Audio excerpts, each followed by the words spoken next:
ചേട്ടാ, എനിക്ക് മാപ്പ് തരൂ. ഞാൻ സ്വപ്നത്തിൽ പോലും ചിന്തിച്ചിട്ടില്ല ചേട്ടാ ഇതൊന്നും.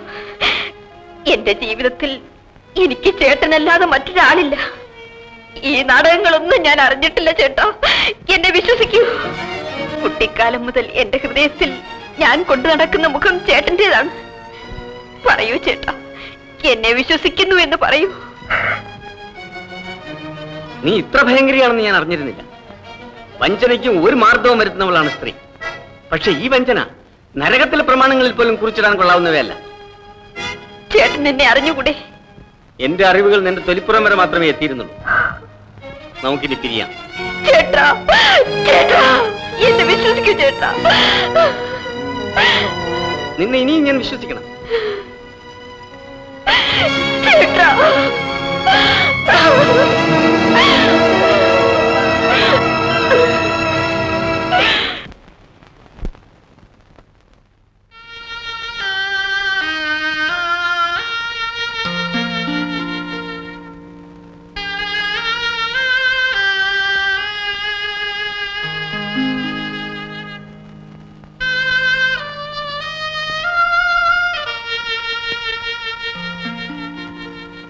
രാജിവെക്കാൻ തന്നെ തീരുമാനിച്ചു. അല്പം കൂടെ സാവകാശമായി ചിന്തിച്ചിട്ട് പോരെ? തീരുമാനിച്ചു കഴിഞ്ഞു. പോ, കൊച്ചുകുട്ടികളെ പോലെ പെരുമാറാതെ.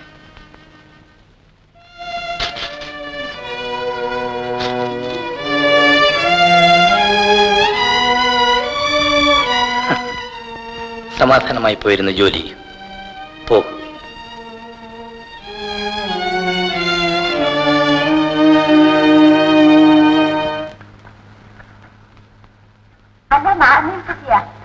എന്താ പോരാത്ത വഴിയൊക്കെ?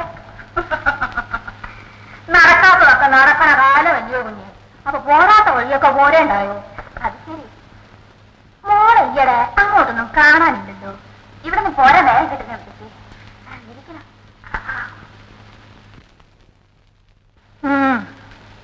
വരാത്തതും ഒരു കണക്കിന് കൊള്ളാം. നീ ഇതൊക്കെ കാണാതിരിക്കുന്നതാ കുഞ്ഞ് നല്ലത്. ആ, ഏത് നിന്റെ ചേച്ചിയുടെ ഈയിടത്ത് നടപടികളൊന്നും നീ അറിയാറില്ലേ? അല്ല, ആളെ കുറ്റം പറഞ്ഞിട്ടും കാര്യമില്ല. പ്രായവും കുറെ ആയില്ലേ. എന്നാലും കാടിയായാലും മൂടി വെക്കണമെന്ന് പറയുകയായിരുന്നു. എനിക്കൊന്നും മനസ്സിലാവുന്നില്ലല്ലോ. എന്താ മുത്തശ്ശി? നിങ്ങളുടെ ചേച്ചി നിങ്ങളുടെ തറവാടിന്റെ മാനം കൊടുക്കും. പറഞ്ഞില്ലെന്ന് വേണ്ട. ചേച്ചി എന്ത് ചെയ്തു? അവിടെ ഇപ്പൊ ഏത് നിറവും കാറും വണ്ടിയും നടയിൽ നിന്ന് ഒഴിയാറേ ഇല്ല. അവിടെ ആഫീസർ വന്ന് പോകുമ്പം രാജൻ സൈക്കിളിൽ വരും. രാജൻ പോകുമ്പം ആഫീസർ വരും. എന്താ ഗുരുവായൂരപ്പാ, എനിക്കൊന്നും പറഞ്ഞൂടാ കുഞ്ഞേ. അവിടെ നടക്കുന്നത് എപ്പോഴും നോക്കിയാലും പാട്ടും ചിരിയും കളിയും ഒരുമ്പിനും ചമയിലും. ഒന്നും വേണ്ട, അവിടെ ഒരു ബഹളം തന്നെ. പക്ഷേ നിന്നെയും നിന്റെ ഭർത്താവിനെങ്കിലും ഒന്ന് പേടിക്കണമായിരുന്നത്.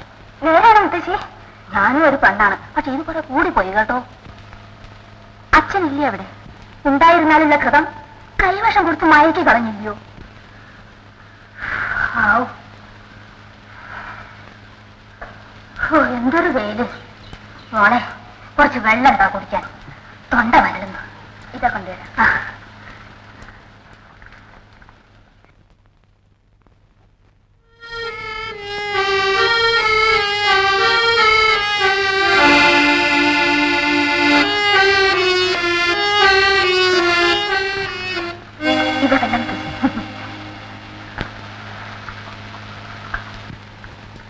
അല്ല കുഞ്ഞെ, നിന്റെ ഭർത്താവ് ഇങ്ങനെ അവിടെ കൂടെ കൂടെ വരുന്നത്?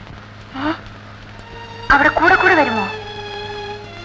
അച്ഛനെ കാണാനായി. എന്നാലേ ഞാൻ ഇറങ്ങട്ടെ മോളെ. മോളെ, ഞാൻ പറഞ്ഞൊന്നൊറ്റ പറയരുതേ. എന്റെ ചെറുക്കൻ അറിഞ്ഞാൽ എന്നെ കൊന്നുകളയും. എനിക്ക് നുണ പറയേണ്ട ഒരു ആവശ്യവും ഇത്രയും പ്രായത്തിൽ നടക്കില്ല. ആ,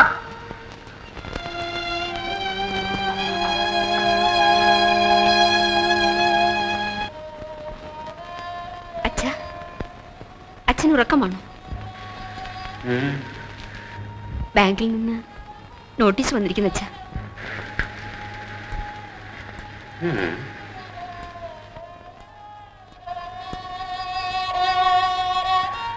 ആഫീസറെയും പിണക്കി വിട്ടില്ലേ? നീ ആ ബന്ധമങ്ങ് സമ്മതിച്ചിരുന്നെങ്കിൽ നമുക്ക് ഈ കടമൊക്കെ തീർത്തുകൂടായിരുന്നു. ഒരാളുടെ ഭാര്യയാകാമെന്ന് പറഞ്ഞ് ഞാൻ ഇതുവരെ പണം സമ്പാദിച്ചിട്ടില്ല. മോളെ, ഇനി അതെന്നെ കൊണ്ട് പറ്റുകയുമില്ല. എന്റെ ഗുരുവായൂരപ്പ. മോളെ, എന്താ അച്ഛാ? മോള് ചെന്ന് മാലതിയോട് വിവരം പറ. അവള് എന്തെങ്കിലും ചെയ്യും. അത് വേണോ അച്ഛാ? അച്ഛൻ പറഞ്ഞെന്ന് പറ മോളെ.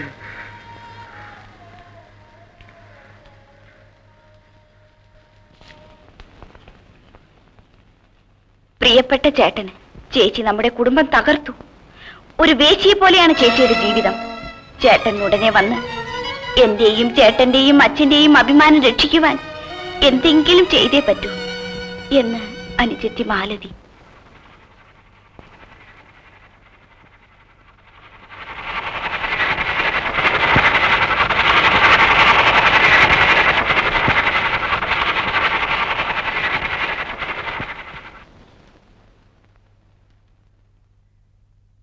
മാലതി,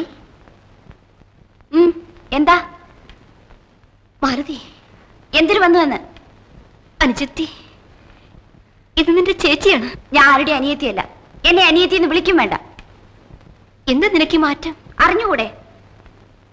ചേച്ചി നിനക്ക് എന്ത് തെറ്റ് ചെയ്തു? തെറ്റേ ചെയ്തിട്ടുള്ളൂ. എന്നെ കൊണ്ടൊന്നും പറയിപ്പിക്കണ്ട. മാലതി, നീ ഇന്നും ഒരു കൊച്ചുകുട്ടിയാണല്ലോ. ശരിയാണ്. ഇതെല്ലാം മനസ്സിലാക്കാൻ ഇത്രയും കാലം എടുത്തത് അതുകൊണ്ടാണ്. ഏത് മനസ്സിലാക്കാൻ? ഒന്ന് തുറന്നു പറയൂ മാലതി. മനസ്സാ വാചാ കർമ്മണ നിന്റെ നന്മ മാത്രമേ ചേച്ചി ആഗ്രഹിച്ചിട്ടുള്ളൂ. നന്മ എന്റെ നാവ് കൊണ്ടത് പറയിപ്പിക്കരുത്. പറയണം, ചേച്ചി കേൾക്കട്ടെ. എനിക്ക് ലജ്ജ തോന്നുന്നു. ലജ്ജിക്കണ്ട, പറയൂ. മാനമില്ലാത്തൊരു വേശ്യയാണ് എന്റെ ചേച്ചി. മാലതി, മാലതി അച്ഛനെ കൂടെ വിഷം കൊടുത്ത് കൊന്നിട്ട് മറ്റെവിടെയെങ്കിലും പോയി ജീവിക്കാമായിരുന്നല്ലോ.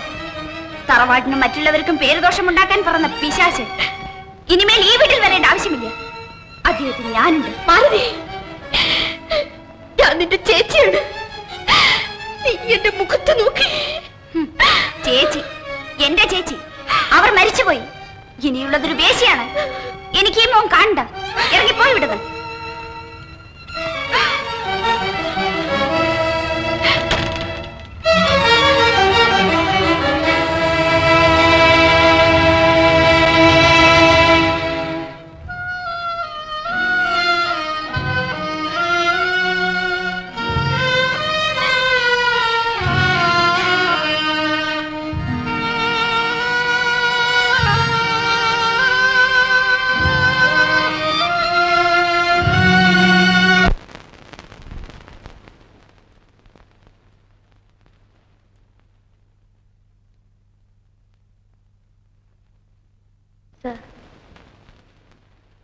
ആ, ഞാൻ മിസ് വിമലയെ വിളിച്ചത് ഒരു കാര്യം പറയാനാണ്. തെറ്റുകൾ മനുഷ്യ സഹജമാണ്. ജീവിതത്തിൽ ഒരേ ഒരു തെറ്റിന് മാത്രമേ ഞാൻ ക്ഷമാപണം ചെയ്തിട്ടുള്ളൂ. അത് മിസ് വിമലയെ വേദനിപ്പിച്ചതിനാണ്. ദയവായി എൻ്റെ ക്ഷമാപണം സ്വീകരിക്കും. വിമലയ്ക്ക് ഒരു പ്രേമബന്ധമുള്ളതായി ഞാൻ അറിഞ്ഞിരുന്നില്ല. എന്നോട് ക്ഷമിക്കൂ മിസ് വിമല, എന്നോട് ക്ഷമിക്കൂ. ഞാൻ കുറച്ചു നാളത്തേക്ക് അവധിയിൽ പോവുകയാണ്. അവധി കഴിഞ്ഞാലും ഞാൻ ഇവിടെ തുടരാൻ ആഗ്രഹിക്കുന്നില്ല.